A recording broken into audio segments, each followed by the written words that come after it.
Now when they're very small, I'll put them in containers like this until those eggs hatch into caterpillars.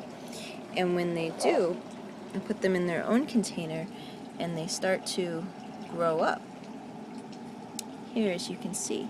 And when they get big enough to not crawl through the bars of a cage, then they'll end up in one of these larger tanks or even larger until they become chrysalises. Now usually they will crawl up to the top of the cage like these guys are, and they'll hang there and they'll turn into chrysalises. So these guys are a little bit young.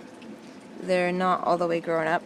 And so the last cage that I had, the ones that grew up, they all turned into chrysalises here, as you can see on this lid.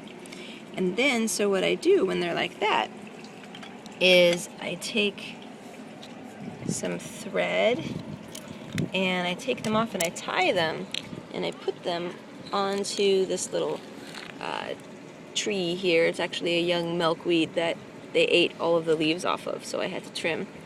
And then I'll put that in a net enclosure for them to emerge from. And I'll show you how I put the chrysalises on the tree.